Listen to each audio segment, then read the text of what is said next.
And blessed to be a part of your day. Out to Cassie Smith Smedley joining us from the RNC. Cassie, good to have you with us this morning.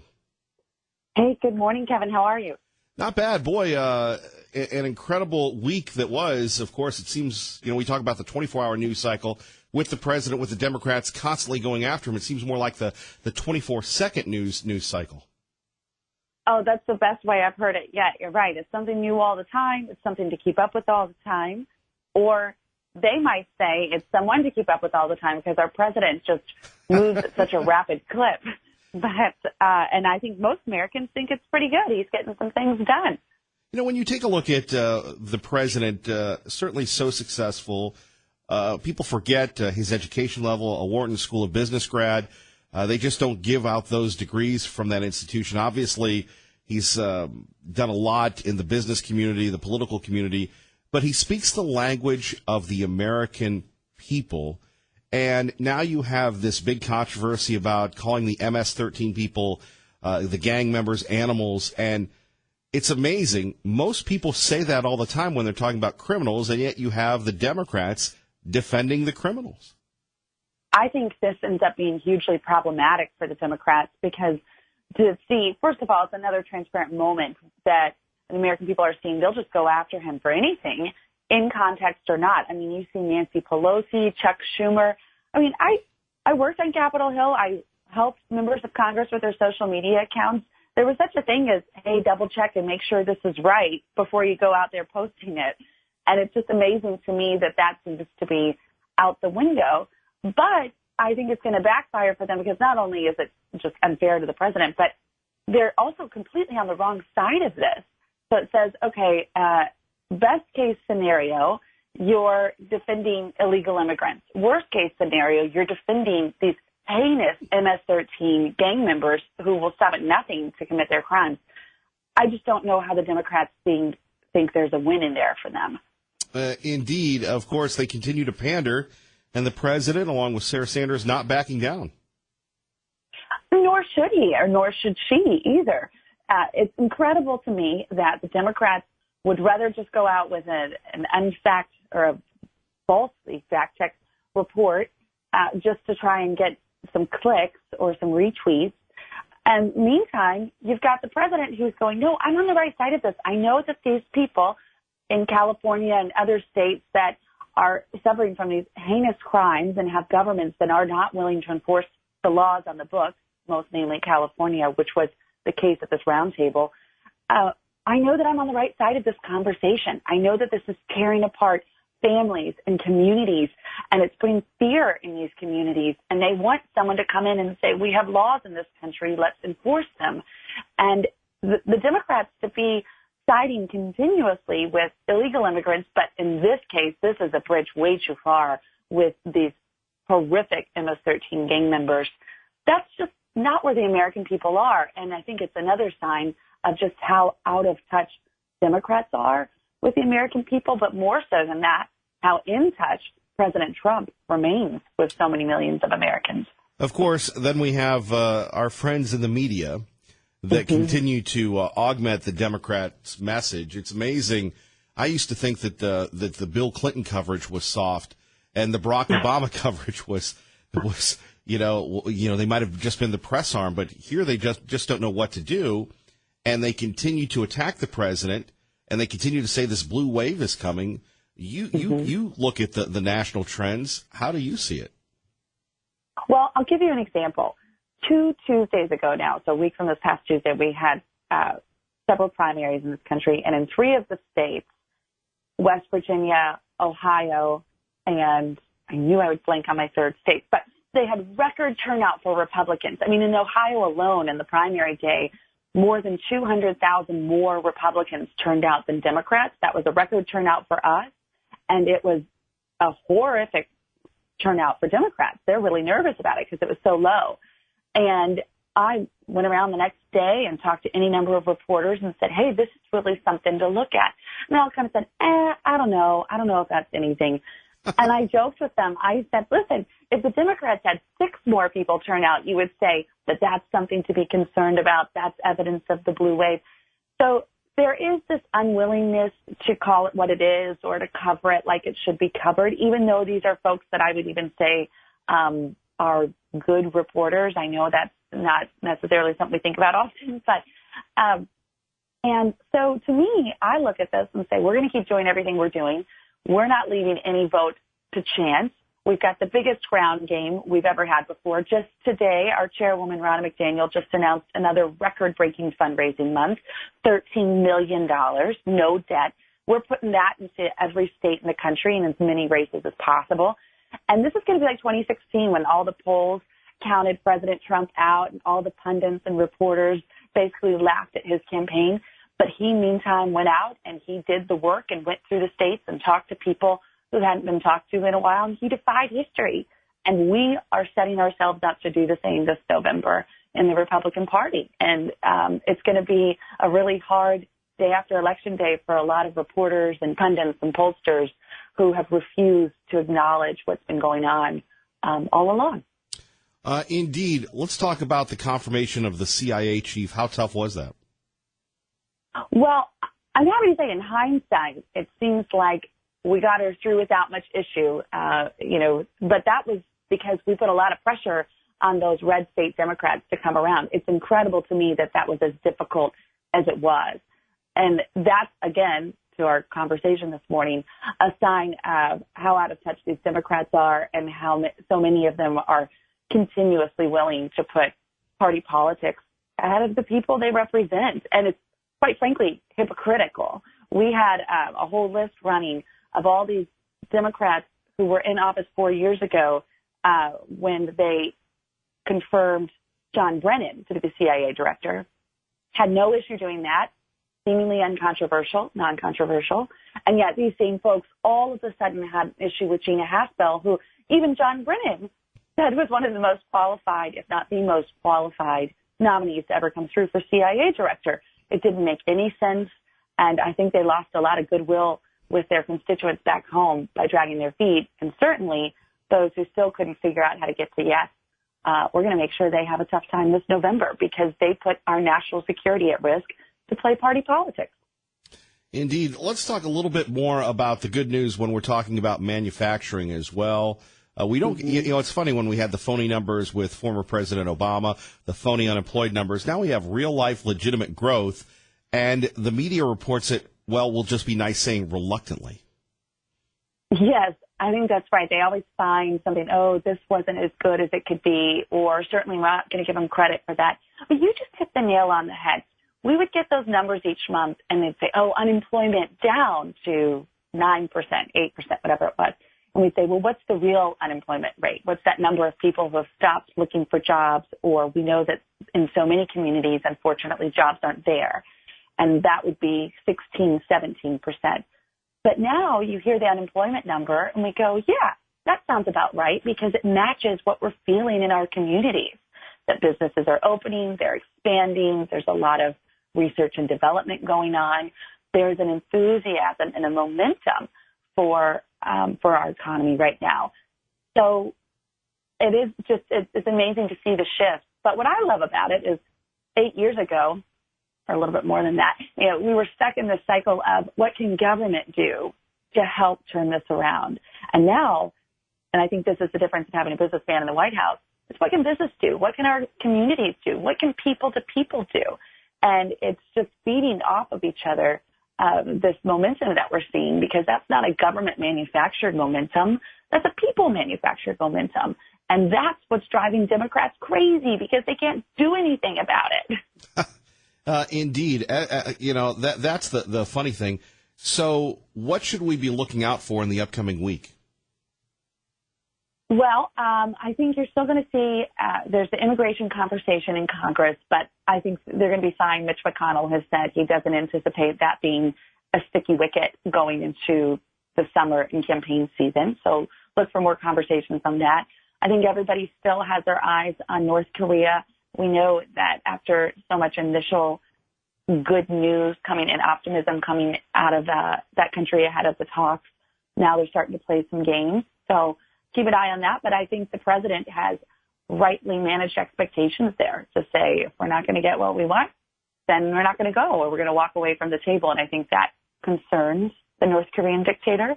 But I have full faith that the president has positioned him and our country well to get what we need out of that conversation. But I'm most interested in following that. You know, the final question, how is the relationship between the RNC and the president?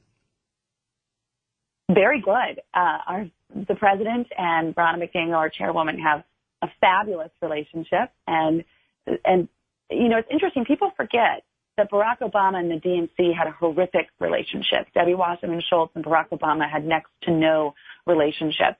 So they don't like to give credit or acknowledgement for the fact that the president and Ronna are very close and they talk regularly. And it's no coincidence that they're experiencing this much fundraising success and that we're able to put efforts out on behalf of the president, like confirming Haspel, confirming Mike Pompeo. We went after Lion Comey during his book tour. Those are all because of conversations that they have and in cahoots about where our priorities need to be, because where voters' priorities are. So, and we look forward to being out on the road with him all summer and all fall long. Well, Cassie, we appreciate you and thank you for joining us. Thank you. Have a great weekend. You too. All right. Kevin Miller in the morning. Our time is 6:17. Coming up next, the president goes after MS at 13. The media defends, plus more reaction on the incredible election that we just had. And what's next? Are you ready for Governor Paulette Jordan? Kevin Miller, KIDO Talk Radio. And may God bless you and your family. Kevin Miller in the morning here at 580-5436, 580-KIDO. And perhaps some people will be tuning out and going to music or sports or anything else. I've had a chance to, and I hope that doesn't happen, because it's our livelihood to keep an audience rolling. And we've been here before primaries. We'll be here after primaries. And by the way, the original social media here in the Gem State is KIDO Talk Radio, 580 AM, 107.5 FM. And before you could text or tweet or any of those things, you simply used a phone. And we honor that tradition, being Idaho's first radio station, by being with you each and every morning and talking about the issues that you care about. And coming up, I want to continue our analysis. We didn't get a lot of chance to talk yesterday. I do want to thank Terry at Terry's Cafe for a wonderful time yesterday, the state Republican Party at the Unity Rally. It was an interesting scene to be there. We'll talk a little bit about that. I want to thank the backbone of this program, Ray Amaya, for making sure we were good to go, both on election night coverage and the following day. And that's easier said than done. You know, we love covering the news that matters to you, the political news, yet, you know, you need to get sleep. You need to have, a balance of life. So I want to, again, publicly acknowledge Ray for his great work.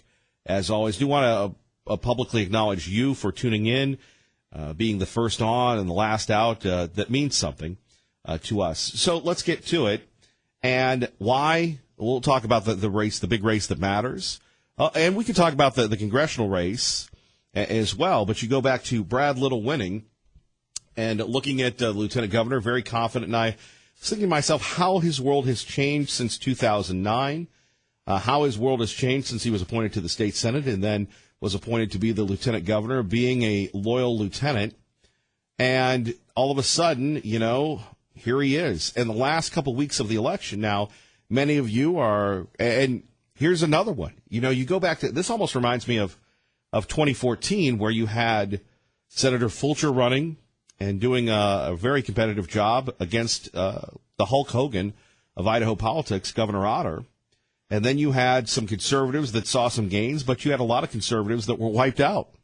Many conservatives were wiped out. People say, well, it was big money. Big money did it. It was IACI. It was the lobbyist. Well, that's the way it's always going to be. You're always going to be outspent. Now, were they outworked? I don't know. You know, sadly, conservatives never really take care of their own, unfortunately. And the grassroots are always the ones left to want to ponder what if. And some people are saying, well, if Dr. Ahlquist didn't run, then Congressman Labrador would have won. Well, is that really fair? You take a look at Russ Fulcher. He was going to run for governor. Then he decided to run for Congress. That was a blessing for Senator Fulcher not to be a part of that race. And then you take a look at Dr. Ahlquist, who spent a ton of money.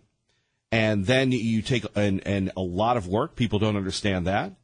You take a look at Congressman Labrador, who left a safe seat, Could have one day been perhaps Speaker of the House, and yet now he's pondering his next move. You take a look at the lieutenant governor that was trailing either in second or third, and the last couple weeks turned it. And we'll talk a little bit about that and get your thoughts on it as well. And people are saying it's negative ads. Well, apparently it looks like negative or comparative ads work.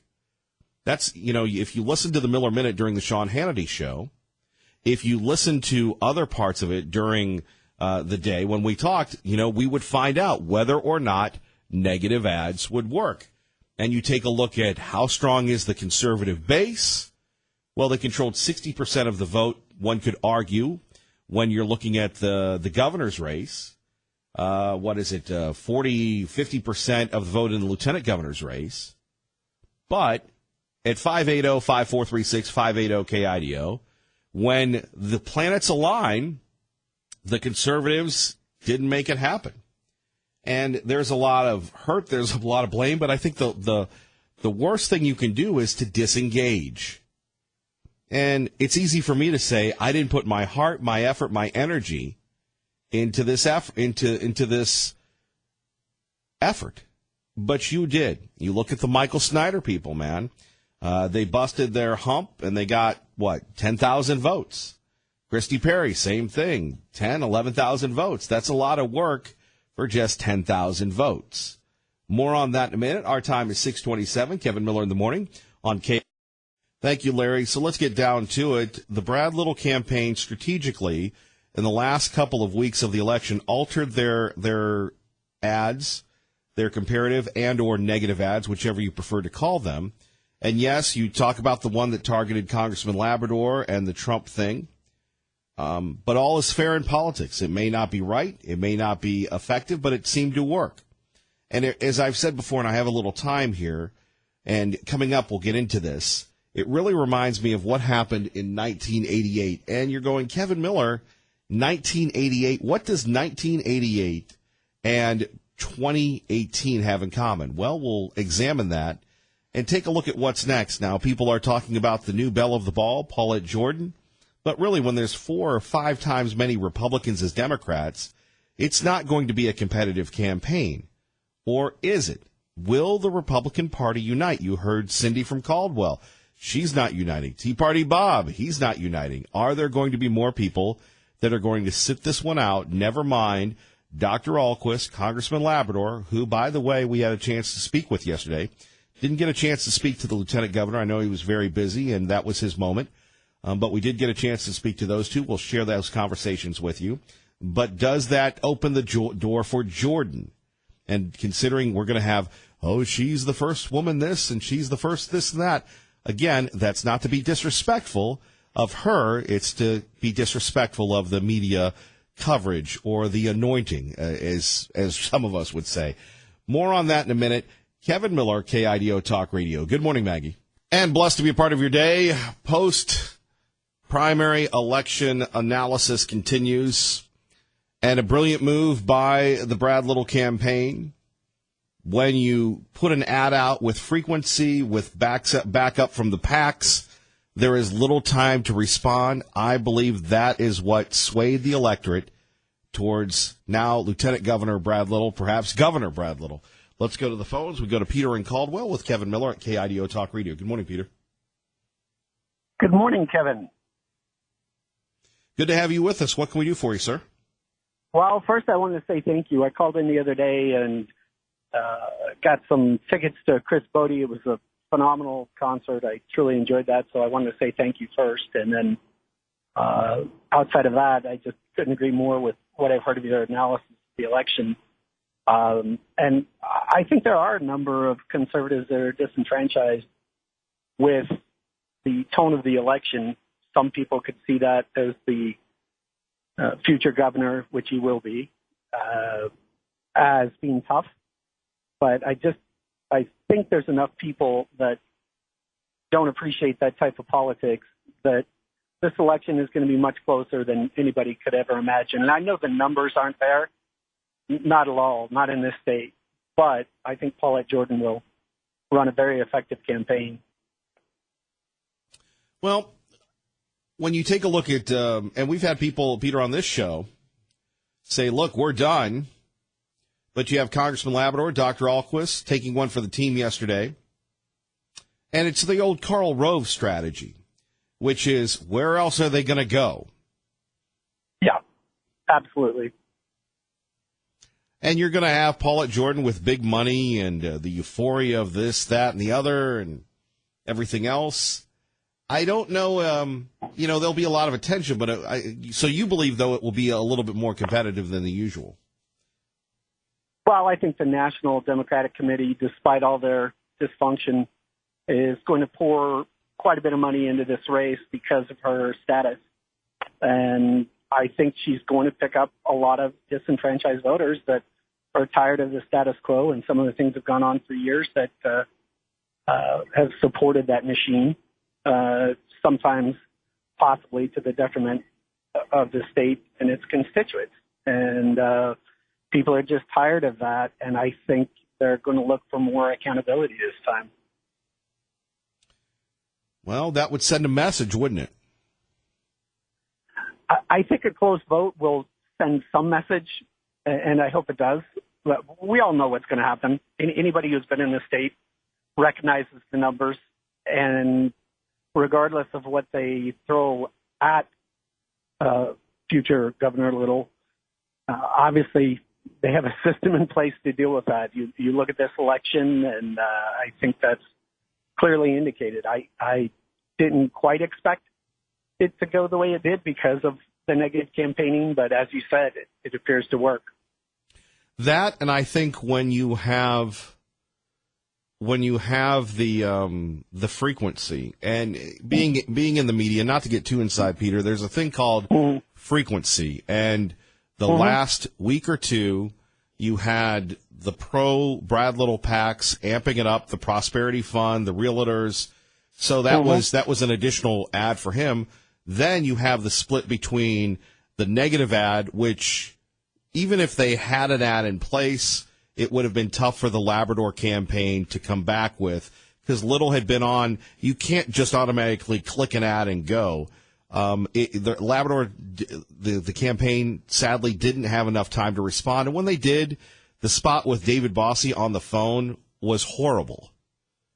I agree. You have to. It's just not the content; it has to sound effective. But and being followers of political strategy, that's what Brad Little did, and whoever figured that out, it was a brilliant move. Now, again, when you have more resources, you can do that, and there's a saying in sports, eventually the numbers catch up to you. And I believe that's what happened. And I would say that same thought could be applied to his process and why there are a number of people that are disenfranchised and either won't show up at the polls or will vote for his opponent. Most of the people I supported won, several didn't. And like you say, you take one for the team and you press on. But I think we're going to see a little bit of a turning point in Idaho politics. Very few people have anything negative to say about former Governor Andrus, and Democrats hang their hat on his legacy as an opportunity to return to the glory days, so to speak. And again, I don't see it happening, but I think if Little had to go negative to win this race, I don't expect anything different in the coming months. Well, and Paulette Jordan, if you were not, I wasn't going to say shocked, but shock and awe. I mean, they'll have her hanging out with Bernie Sanders and Barack Obama. Oh, absolutely. No, and her numbers were impressive. I mean, right. Let's face it, there were a couple of the elections. But hold on, here's something, Peter. Here's something interesting, and I don't know how they would have done it, but A.J. Belukoff didn't go negative, and he lost. Yeah, it's true. I saw some of Paulette Jordan's early vitriol against Trump, and that's always going to work in that party. But I think this next election is unfortunately going to continue the way it did for the reasons that they're seeing success with some of these negative campaigns. Peter, thank you for the call. Thanks for your time. Thank you. Appreciate it.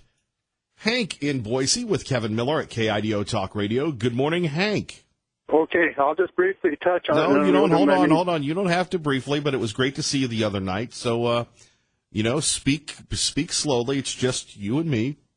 Take your time. But, back in, like I said, used this analogy before, the last-minute attack that, for instance, that Ralph Harding in the 1960 congressional race, Democrat Ralph Harding. Well, that's a little too far back. That's a little too far back for us. Well, it still works. The point is, the analogy is still effective because he basically made a last-minute ad saying that he was not taking his daughter Bonnie to Mormon after-school classes, and this was devastating over there in the Mormon. It was a last-minute ad where Budge did not have time to respond, and this was the same tactic that Brad Little pulled on